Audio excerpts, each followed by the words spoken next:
So let's talk about solving for molarity or using molarity in addition to some problems that have scientific notation. And this is from our homework 8.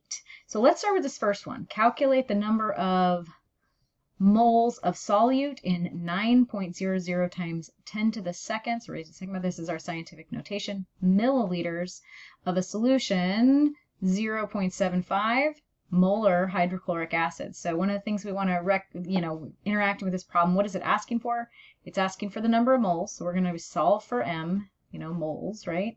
And it's giving us this here, and this, when you see this capital M, we need to translate that into our head to be moles per liter. So we know this is a conversion factor, and conversion factors, we can use them to convert between these. And one of the first things I notice is that the volume I'm being given right here is in milliliters. So I know that I'm going to have to do a conversion there as well.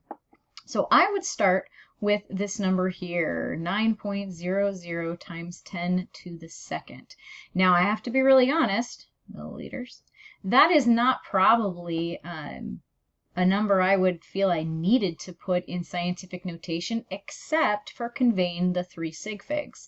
So if you aren't real familiar with how to do scientific notation on your calculator, I'd encourage you to get better at that, just so that you can, because it is really valuable. But this is actually the exact same. If you move the decimal place over 2 here, it's the same as saying 900 milliliters. We just have to remember that we have 3 sig figs. So I could actually use either of these numbers in my setup, and since I kind of like this number better, that's the number I'm going to go with. But you should get the same answer whether you punch this one into your calculator or this.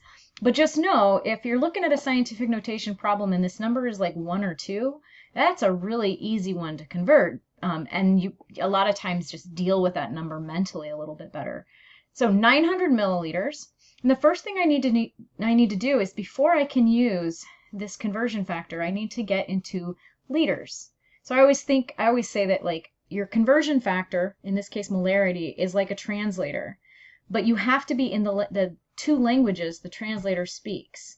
And we're actually starting in a related but slightly different language. So we're going to have to get into a new language before even we can use our translator. And that is that we need to get to liters.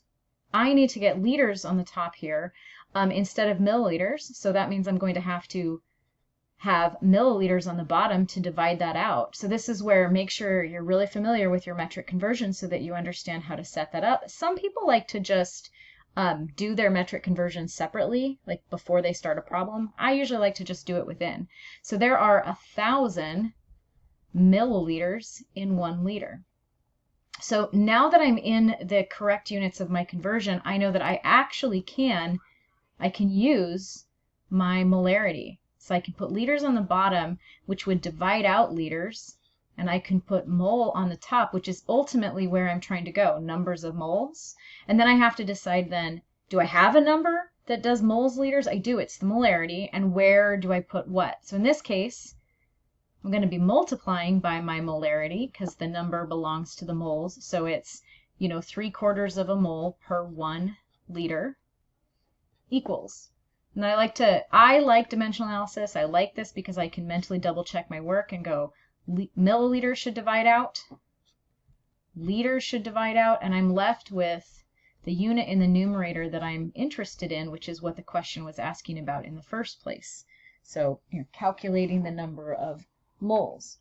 Now when I put that into my calculator, I get 0.675.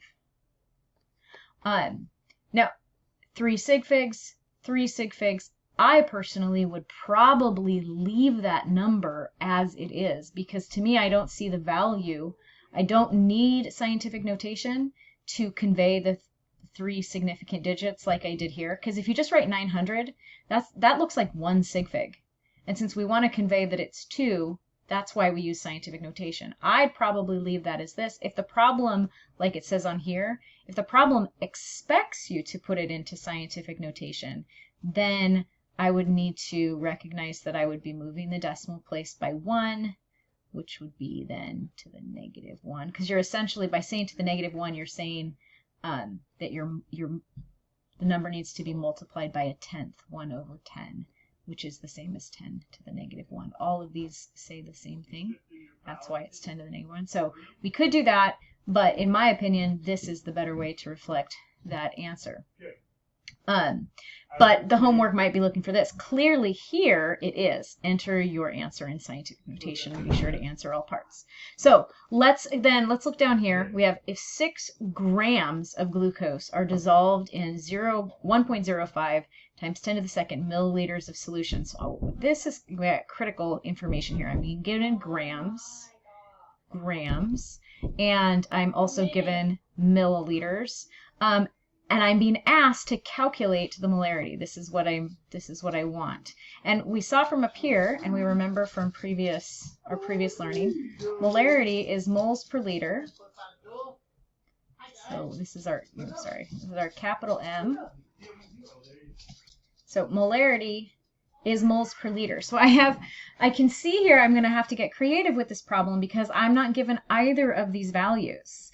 I am given milliliters, which I can convert to liters, just like I did up here.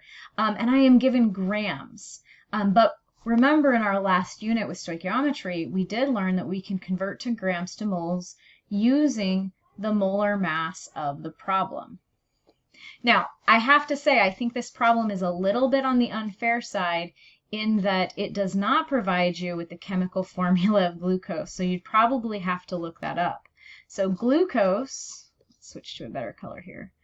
Glucose is C6H12O6, and if you look up its molar mass or if you add up all those values, you're going to get 180.156 grams per mole. And just as a review of how I'm getting that, I'm looking at the molar mass of carbon on the periodic table, which is 12.01. I'm multiplying it by 6. And then I'm adding to that the molar mass of hydrogen, but taking into account all 12, and the molar mass of oxygen, but taking into account all 6. And that's going to get us this number. So that's some kind of important background information you might need there. So what do I do then with this information? Well, I'm going to start with how much glucose I have. So I have 6 grams of glucose. I'm just going to say GL, glucose. And I want to get into moles of glucose. See how I want moles on the top? So I want to get into moles of glucose. But in order to do that, I have to divide out. That's, to move on to this step of my little train track, this track here, I have to get rid of this one. So that's where this molar mass comes in. Sometimes there's a temptation to just always put the 180, the number on the top, but remember it's grams per mole. So the 180 belongs in the denominator. That's how I know I'm supposed to divide by the molar mass to convert from grams to moles, is because I can see that's the only way to get those to divide out. So now that I've done that, I want to get the volume on the bottom.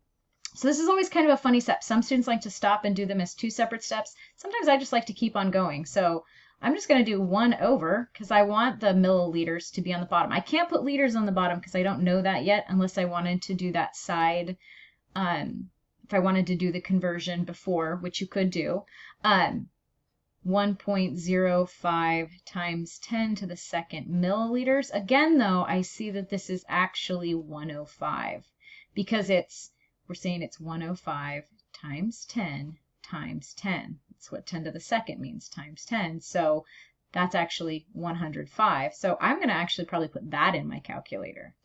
However, I'm not at the point where I have liters on the bottom yet. So I want to get liters on the bottom.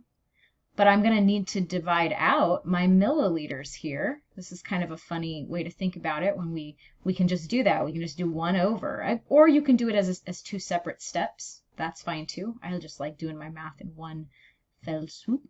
So again, there's 1,000 milliliters. Notice how the difference, how we can flip this around. That's the beauty of our conversion factors. I can set it up however I need to be dividing out the right thing.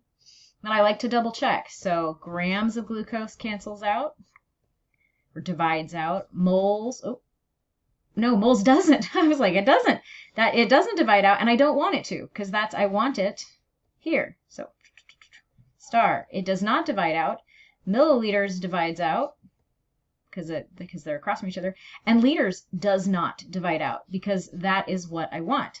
And so then when I put all that into my calculator, I get 0.317 moles per liter. You could do moles per liter, or you can do a capital M. Either's fine, just don't do both. Moles per liter. And then this one does specifically say enter your answer in scientific notation. Though I have to be honest, I do not see why I wouldn't personally do that, because I can already get the appropriate sig figs with this, and it's not an unusually large or unusually small number. But in order to satisfy the Connect gods, I'm going to go ahead and I have to recognize that because my number is below 1, I'm going to make it essentially look bigger, 3.17, by multiplying it by a 10th, not 10. Like, where were we? Here. 105 times 10 times 10 to get the real number, which is 105. In this case, our real number is small, so we'd be multiplying it by a 10th. That's the 10 to the 1, 10 to the negative 1, sorry.